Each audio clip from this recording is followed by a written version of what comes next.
Good morning. As we have gathered ourselves from the four winds of the earth, inside and outside, we will reflect today on what is truly valuable. And I have brought a welcome thought, or a centering thought, from Khalil Gibran's book, The Prophet.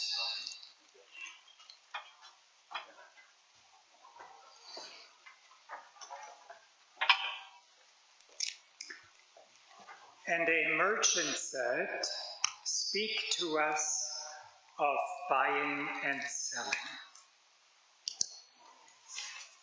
And he answered and said, "To you the earth yields her fruit, and you shall not want if you but know how to fill your hands. It is in exchanging the gifts of the earth that you shall find abundance and be satisfied.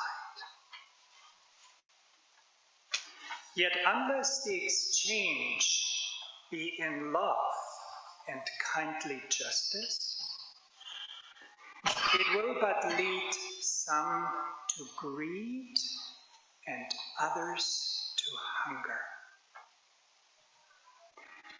When in the marketplace you toilers of the sea and fields and vineyards meet the weavers and the potters and the gatherers of spices, invoke then the master spirit of the earth to come into your midst and sanctify the scales and the reckoning that weighs value against value. And suffer not the barren-handed to take part in your transactions, who would sell their words for your labor. To such men you should say, come with us to the field, or go with our brothers to the sea and cast your net. For the land and the sea shall be bountiful to you, even as to us. And if there come the singers and the dancers and the flute players, buy of their gifts also. For they too are gatherers of fruit and frankincense. And that which they bring, though fashioned of dreams, is raiment and food for your soul. And before you leave the marketplace, see that no one has gone his way with empty hands. For the master spirit of the earth shall not sleep peacefully upon the wind, till the needs of the least of you are satisfied. Sing from the green hymnal, Worship in Song, O God of all creation.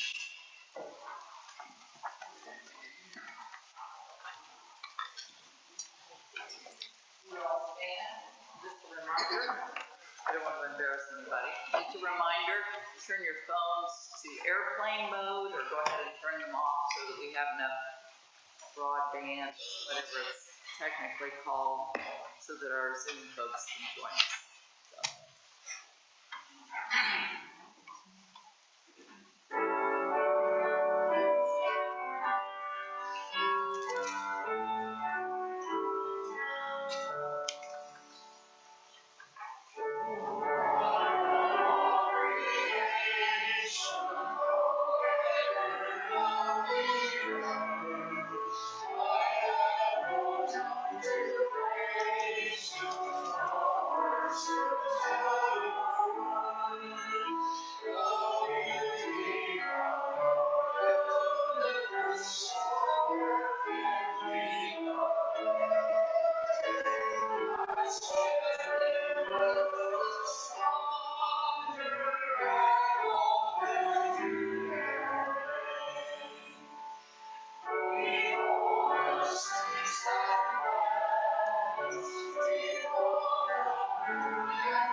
Are there any announcements? And we'll start with those of you on Zoom.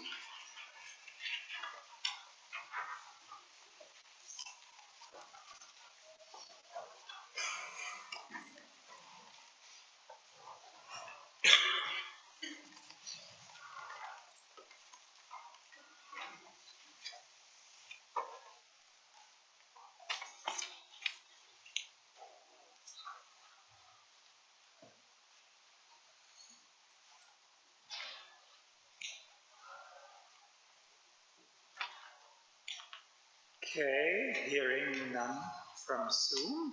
Any announcements here in the room?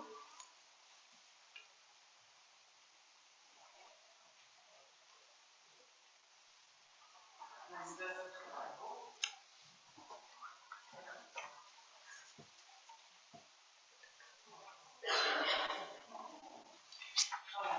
just want to mention that today starts the it's not just Hindu, but Indian major festival of all 5-day festival of lights. So you might want to give some consideration to light and darkness as part of your meditation. One of the ways that people of India celebrate the festival is by lighting a lot of these little clay oil lamps and making gorgeous designs out of them. You might not want to do that, but you can if you want to. But lighting candles and setting off sparklers and things like that are part of the celebration of being mindful of the light. Be mindful of the light, yes.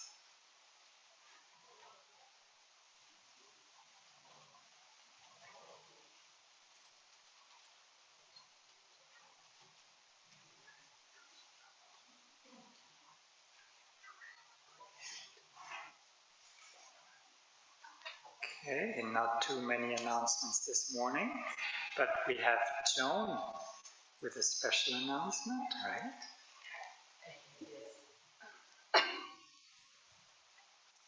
Okay, the Finance Committee has been striving to help make sure that all of us realize where our funds that are given to Fairfield go and what good is done with those funds. They have asked the Outreach Committee, which I am a co-clerk of, to highlight one of the organizations that our money is directed to. So we have asked Kelly Ivy to join us this morning. Kelly Ivy is the director of the Goodwin Center that is located in Decatur Township, and it provides services to people of all ages. Kelly has served on the board of directors prior to becoming the director. She has served on the board prior to becoming the director of the Goodwin Center. Kelly is also the director of the Decatur Township Drug-Free Coalition. And I went on your Facebook page. Looks like you're quite active with that as well. Fairfield, through the Outreach Committee, has supported the Goodwin Center for a number of years. So we are pleased to have Kelly with us this morning. She's going to talk just a little bit about the services that are provided through the Goodwin Center so that you know when you donate to Fairfield where some of your money is going and the impact that it is having. Kelly?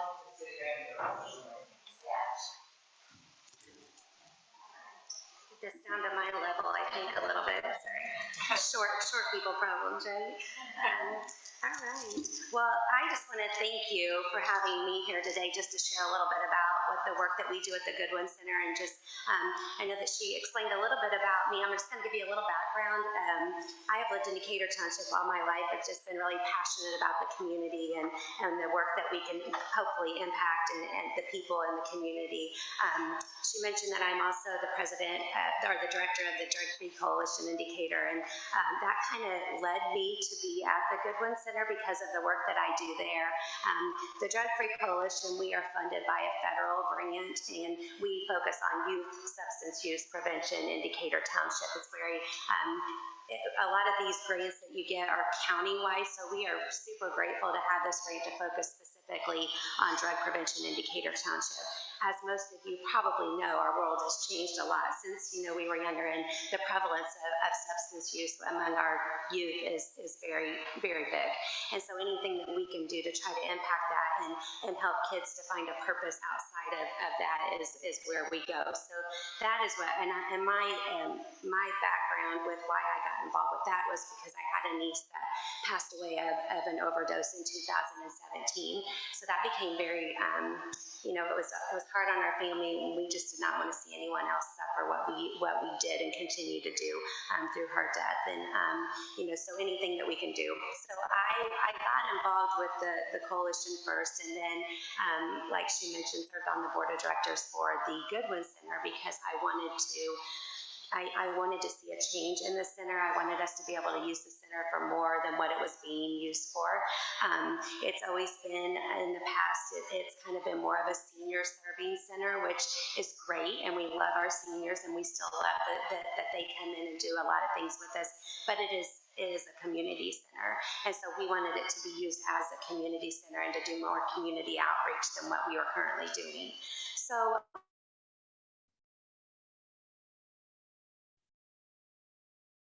the girl that God wanted me to be, and I knew that I'm in this position of serving the community. So I've been the director at the Goodwin Center for probably about 5 or 6 months with us.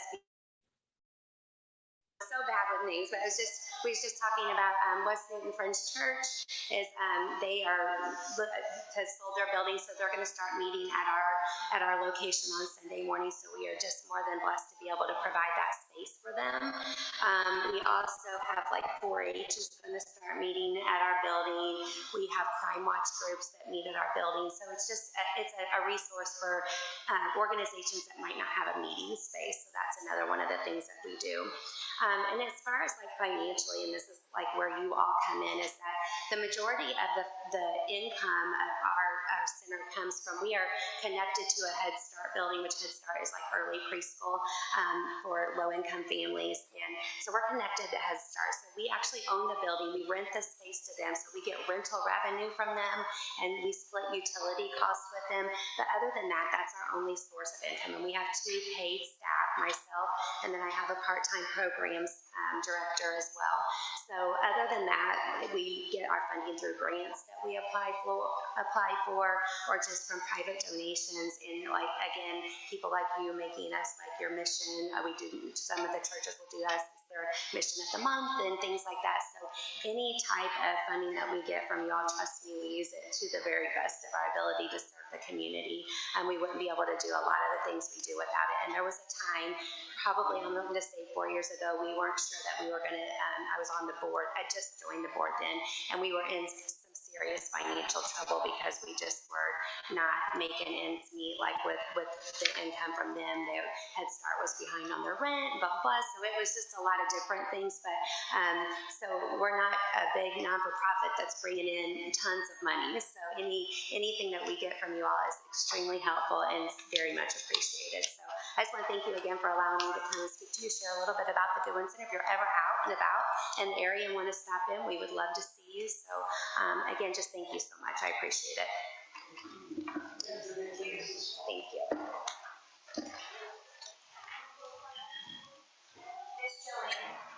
Yes. We do want to interrupt because we probably need to make our parade now so we can make our way outside and do some other things. So sorry we're not in the right spot. That's okay. This This is part of joys and concerns.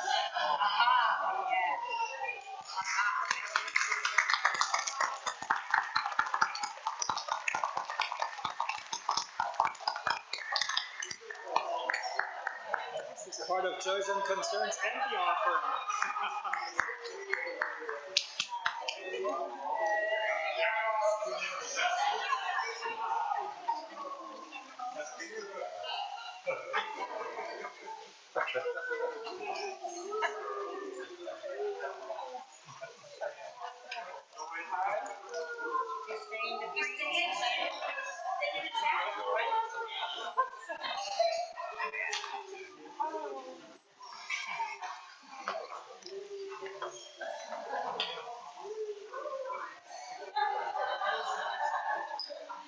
we're going outside and we have a fall day like this.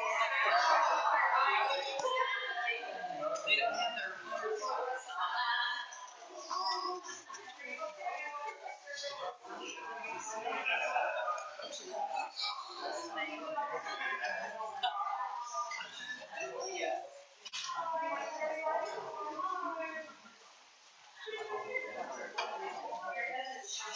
We should give them a hand for that parade, right? Right. Beautiful.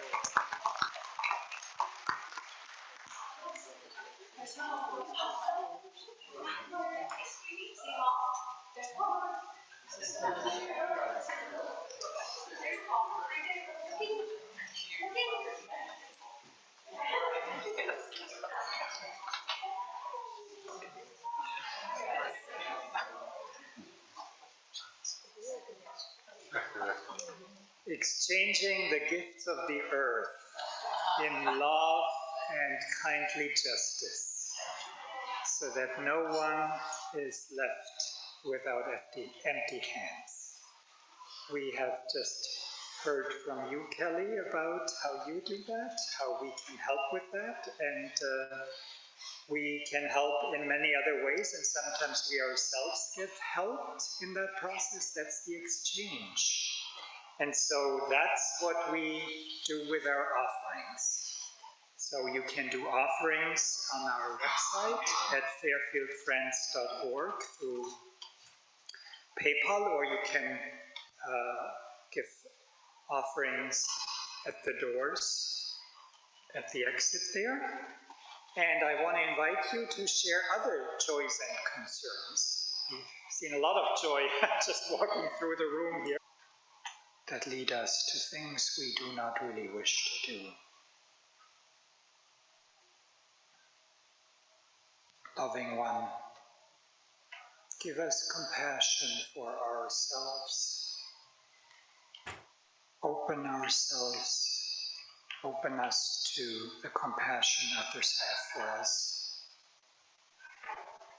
and share compassion with those we meet today.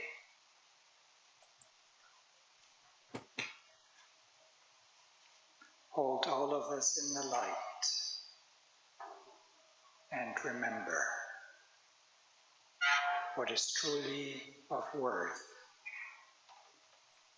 and that our worth and that of everyone cannot be destroyed. Amen. Okay, now we're going on to our message.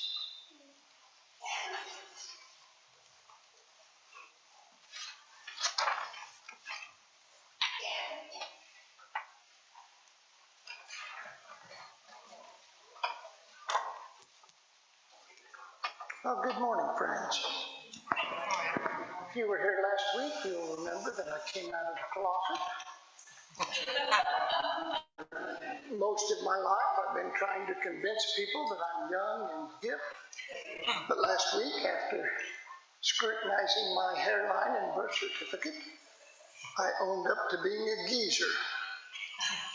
Now, several of you were very nice about that afterwards and came up to me and said, "Oh, Phil, you're not a geezer," which was very kind. But when I said, "No, really, I am a geezer," you said, "Well, maybe now that you mention it." I would have preferred a more spirited defense, more strenuous objections, but I guess the manifesto, the stuff I want to do before I croak. The first thing being my determination to acquire less and give the drawers. Wouldn't you have loved to have been his child? Think of that as a final gift. What a wonderful and thoughtful man. Joanne and I were in the garage puttering around a couple weeks ago, and she noticed over my workbench an old skeleton key hanging on the wall. Object lesson. You know, we're now multimedia here at Fairfield. This key, she said, "What's that key for?" I said, "That was the key to my grandparents' house from when it was built in 1832. My grandfather carried that key in his pocket from 1929 to 1985. I can't get rid of that key. It's the biggest key I've ever seen. I mean, it's just huge. It's like the vault key to a medieval castle in Europe, like something out of Beauty and the Beast. And I can't get rid of it because my grandfather carried it with him every day for 56 years. I remember playing with it when I was a child. So here I am stuck with my grandfather's house key from 1832. Do not do this to your children and grandchildren. Stop acquiring. Start giving away, preferably to those in need or those just starting out. The Swedes call this debt cleaning. And at the age of 62, begin paring down their possessions and passing them on to the next generation. There is an important spiritual and interpersonal principle at work here. The more time we devote to our material possessions, to their acquisition, their storage, their upkeep, the less time we have to spend with our children, our grandchildren, and our friends. The less energy we have to be helpful, the less money we have to help those in genuine need. We will invest our energy and attention on things that offer nothing in return.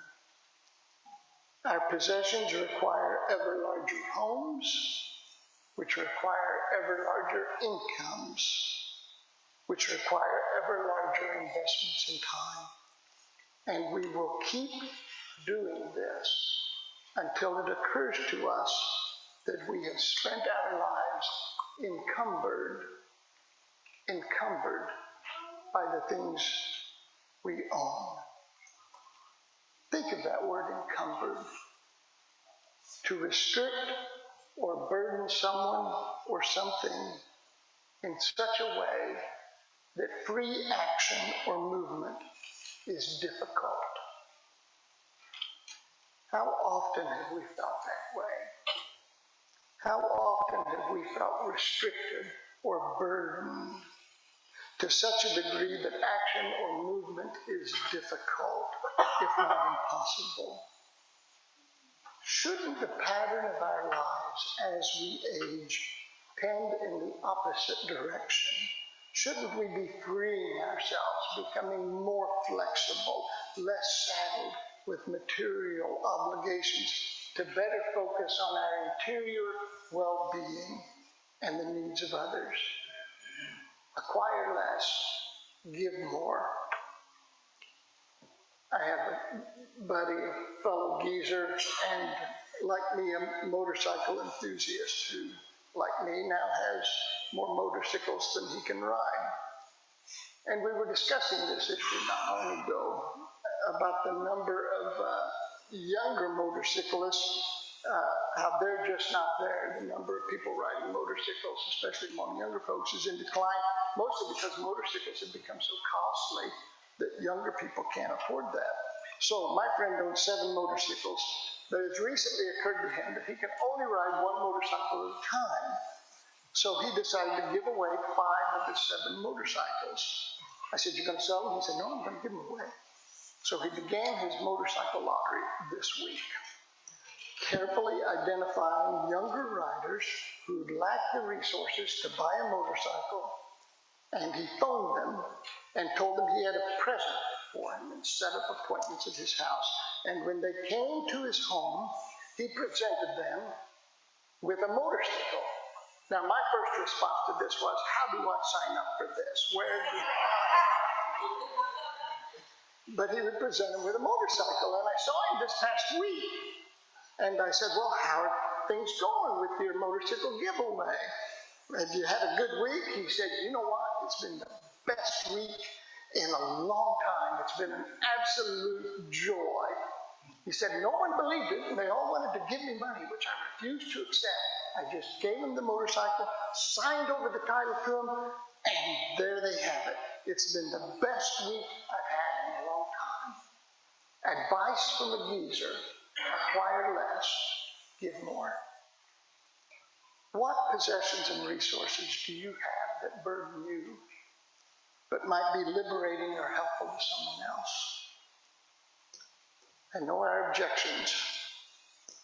We tell ourselves that we pay good money for our things, that they have value, that we shouldn't just be expected to give them away if we no longer need them.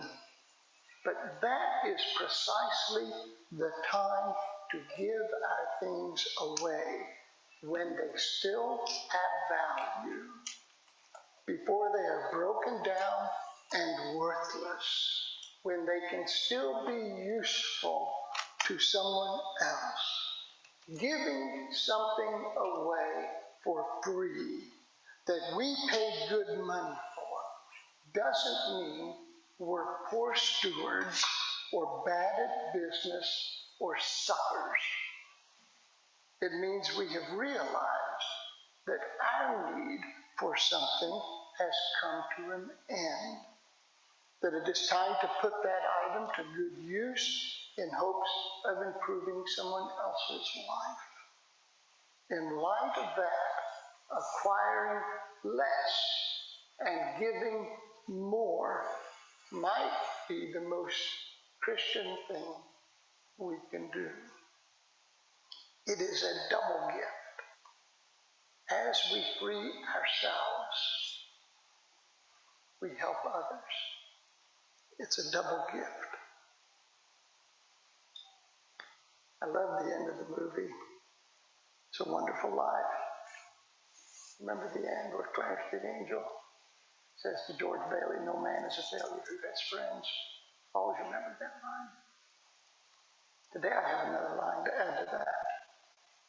I hope it becomes as well known as the George Bailey line. Friends, no one is useless in this world who lightens the burdens of others. No one is useless in this world who lightens the burdens of others.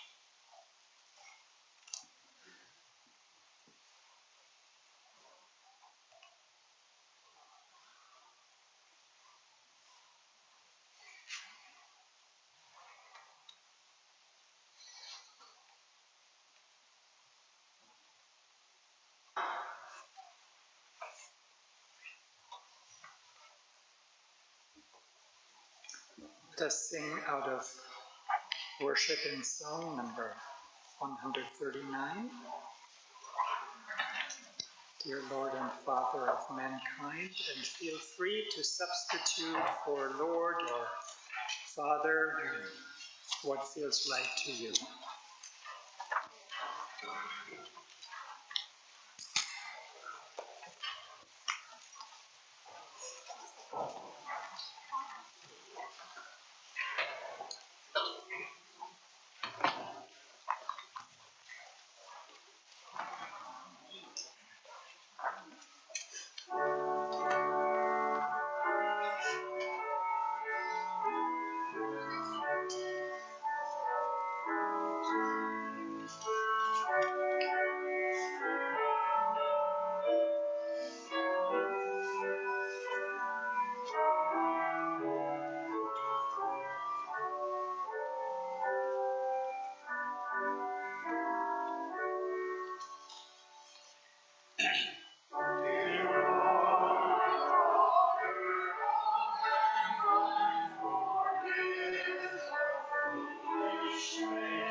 Kelly, thank you so much for being with us this morning and giving us a report on the good work that you do at the Goodman Center.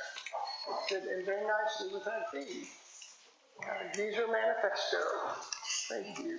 Lee, thank you for sharing with your music, and Matthias for your beautiful and thoughtful words. Thank you always.